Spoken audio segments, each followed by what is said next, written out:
Mota, porque um homem apontado como chefe de uma milícia foi morto a tiros na noite deste domingo na Praia do Recreio dos Bandeirantes, que fica na zona oeste do Rio. Sérgio Costa da Silva, que é conhecido como Sérgio Bomba, chegou a ser preso após ser denunciado como líder de uma milícia em Sepetiba, também na zona oeste. No processo, a milícia é denunciada por cobrar taxas de comerciantes e moradores, grilagem de terras e clonagem de carros. Sérgio, inclusive, também já foi apontado como o braço direito de Carlos da Silva Braga, o Carlinhos Três Pontes, que morreu em abril de 2017. Em nota, a Polícia Civil afirmou que a Delegacia de Homicídios da capital investiga o caso, vou abrir aspas. Os agentes estão em busca de testemunhas e informações para identificar a autoria, esclarecer a motivação do crime, fecho aspas. Mota, a disputa entre grupos criminosos, entre esses mafiosos, esses gangsters, torna o desafio da segurança pública do Rio de Janeiro muito mais complexo, fazendo até comparação com o estado de São Paulo, né? Isso torna o desafio da segurança pública do Brasil complexo, né? Inúmeros países já viveram crises como essa. A Itália, por exemplo, viveu uma época em que a democracia parecia que ia acabar, porque havia terrorismo de esquerda, de extrema esquerda de um lado, e as máfias do outro. Os Estados Unidos já viveu épocas de intensa criminalidade. Nós falamos aqui sobre criminalidade da Nova York nos anos 70, no início do século XX também. Se vocês lerem as histórias sobre Nova York, 1905, 1910, vocês vão achar que estavam lendo sobre o Rio de Janeiro, porque é o que nós vemos aqui. E a receita para combater isso é sempre a mesma. É uma lei dura que capture esses criminosos e os mantenha isolados por muito tempo. Rapidinho essas organizações deixam de existir. Eu queria só voltar aqui um tópico que o Cristiano Beraldo levantou e levanta com frequência. É um tópico muito importante, que é essa história da construção de presídios. Eu já falei que quando se fala de segurança pública, muita gente repete coisas que não tem sentido nenhum e essas coisas acabam ganhando ares assim de sabedoria enorme. E o Cristiano Beraldo está coberto de razão quando fala sobre a insignificância dessas somas de dinheiro que são anunciadas assim como se fossem a solução de todos os problemas. Beraldo, uma época da minha vida eu tentei conseguir recursos para o Rio de Janeiro construir presídios. E nessa minha peregrinação, eu conversei com órgãos, entidades internacionais que definem os padrões mínimos de construção de presídios. Se a minha memória não me falha, Beraldo, o custo, o dinheiro que tem que ser desembolsado pelo Estado para construir uma vaga no presídio, naquela época, isso já tem mais de 5 anos, era de R$300 mil para um adulto, e para um adolescente em conflito com a lei era pouco menos, é por volta de R$200 mil. Então, vocês imaginem isso no contexto de um país onde mais de 50% das casas não têm acesso à coleta de esgoto, à água tratada, onde a educação é uma porcaria, onde uma série de necessidades básicas da população que o Estado deveria atender não atende. Então você vai construir, você, Beraldo, é governador, você sabe que o Brasil precisa de presídios, então você vai construir. Aí você se depara com essa questão, você vai ter que gastar R$300 mil para cada vaga. Então, se você for construir um presídio com 300 vagas, o que não é nada, né? Não é nada 300 vagas. Você vai gastar R$90 milhões. Aí você vai parar e pensar, caramba, R$300 mil não é o valor da residência onde mora a pessoa que vai ser presa nessa cela, né? Então, essas questões às quais a gente não tem acesso. Ninguém diz isso para o cidadão brasileiro, né? Olha, nós vamos prender, mas vamos colocar esse bandido numa cela que vai custar R$300 mil. Observe, isso é o valor para construir. Depois tem o valor mensal que você paga, né? para a manutenção, para manter aquilo tudo, né? Então, essa é uma questão muito importante que o Beraldo sempre levanta aqui.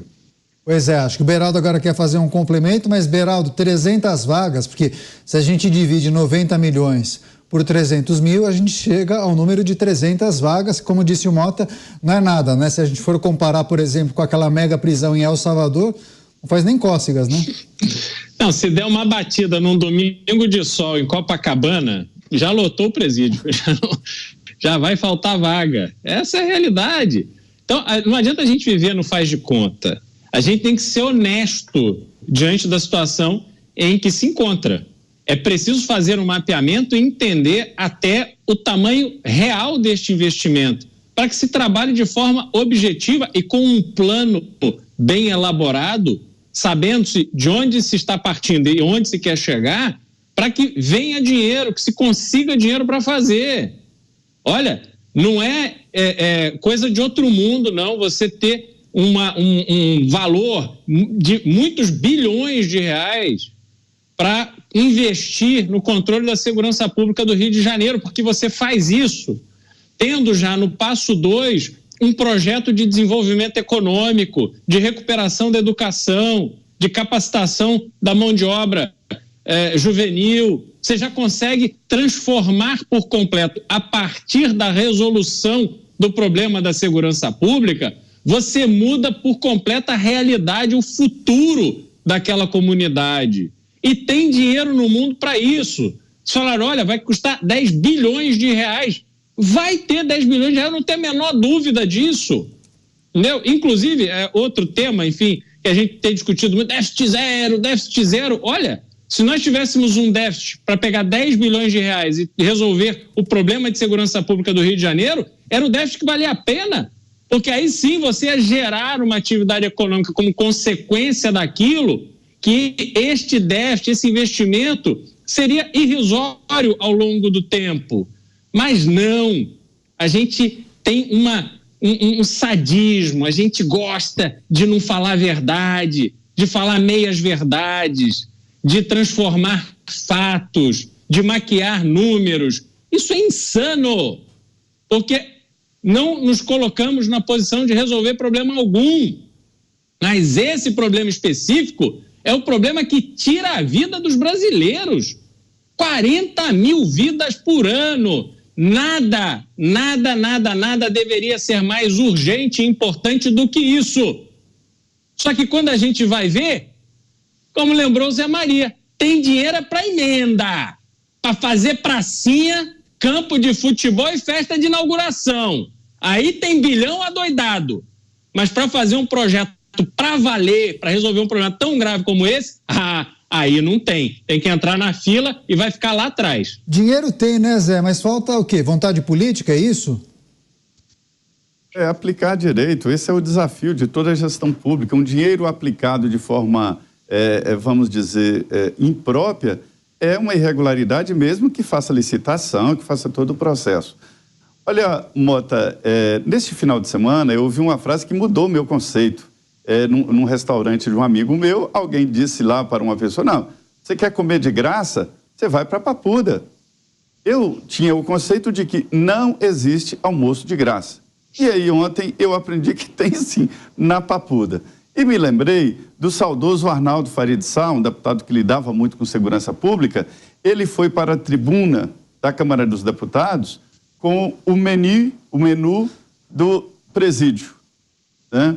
E aí estava lá, segunda-feira, café da manhã, pão com manteiga, no meio da manhã um café, depois vem o almoço, no meio da tarde um lanche, tudo descrito. Pão, rosca, não sei o quê. Almoço, bife a rolê com purê de não sei o quê e tal.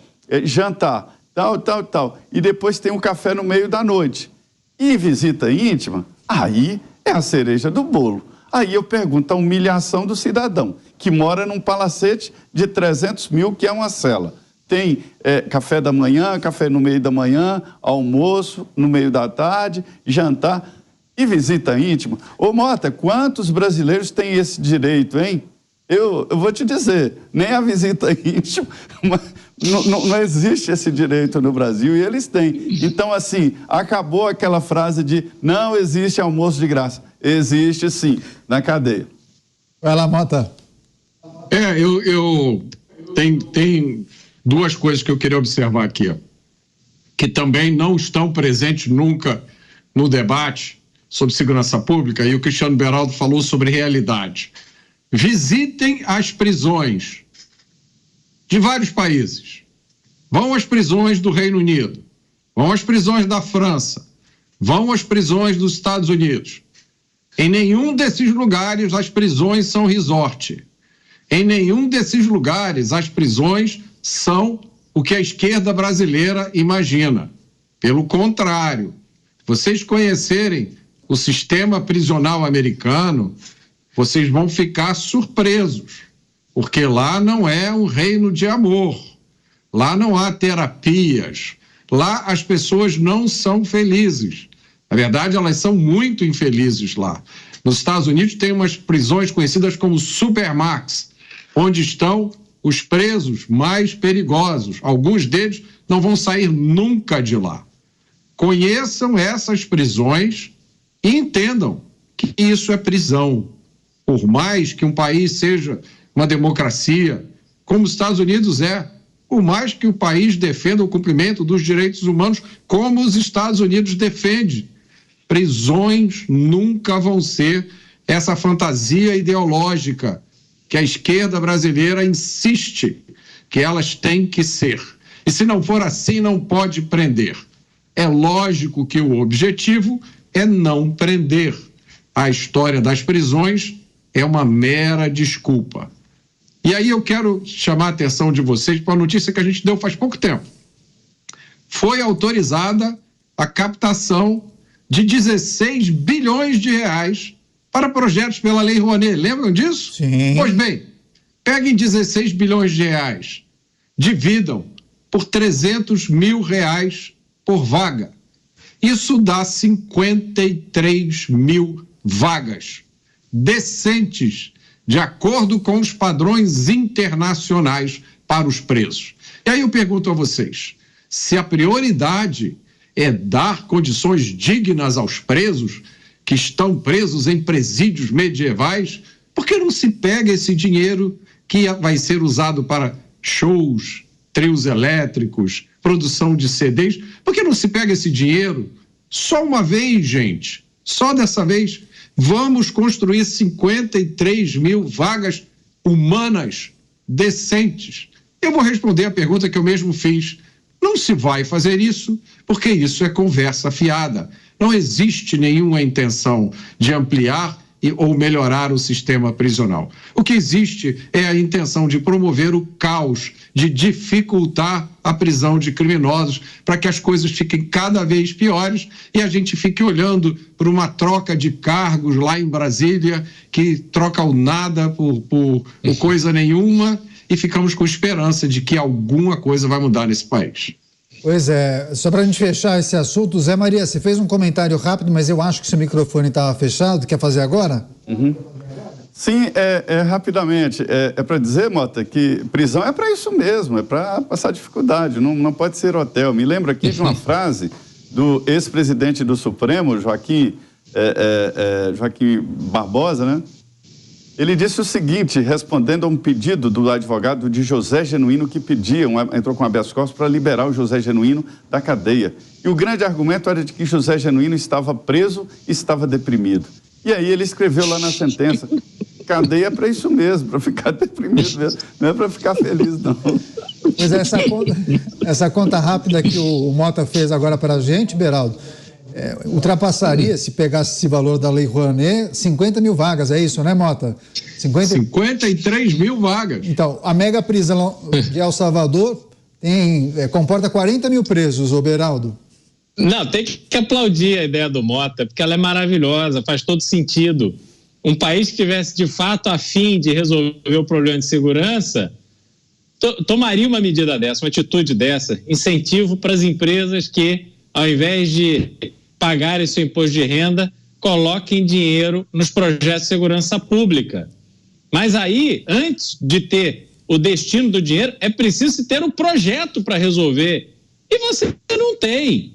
Eu fico assustado como existe um número expressivo de pessoas no Brasil que olham para a polícia sempre com desconfiança, sempre de uma forma negativa. Eu vi ontem ou anteontem um vídeo no Twitter que um policial está fazendo uma abordagem, não tinha som, enfim, não vou nem entrar no mérito ali do que se tratava a abordagem, mas o policial estava abordando uma senhora e lá pelas tantas a senhora enfia a mão na cara do policial, ao que o policial reage com firmeza. Aí vem uma outra moça e dá na cara do policial também. E dá a impressão de que ele, enfim, ficou preocupado de alguém estar filmando e tal, e aí ele recua. Então, essa é a diferença entre o Brasil e a realidade que o Mota citou nos Estados Unidos. Porque nos Estados Unidos, o policial que tiver alguém que ele está abordando bater no seu rosto, esse policial está autorizado a tomar todas as medidas necessárias para que aquela pessoa entenda que com a autoridade policial não se brinca nem se desrespeita. Eu lembro, já talvez tenha citado isso aqui, uma vez um depoimento do ex-secretário Donald Rumsfeld em relação à guerra do Iraque, onde ele foi chamado ao Senado para justificar lá uma investigação dos senadores democratas que queriam saber por que um membro do exército americano deu, acho que na época eram 12 tiros contra um guarda do exército iraquiano que estava em confronto com o exército americano. E achavam exagerado, o senador achava exagerado terem dado 12 tiros naquele sujeito ali que era o inimigo. Você está numa guerra, você tem um inimigo. Aí o secretário Donald Rumsfeld, ao ser questionado por que 12 tiros contra o inimigo, ele disse, porque só tinham 12 balas. Porque se tivesse mais bala, teria dado mais tiro. E é assim que tem que ser. Não é possível que quando se olha para a força policial, se olha para a força que está defendendo o cidadão, está defendendo o seu país, se olhe com a visão de que ele tem que ser bonzinho, de que ele tem que tomar um tapa na cara e ficar quieto. Então, esse faz de conta que temos hoje no Brasil se dá neste contexto. Porque para resolver o problema tem que ser no estilo Bukele, lá de El Salvador. Prisão para mais de 40 mil pessoas. E toma dedo na pistola e gente presa. É assim que vai resolver.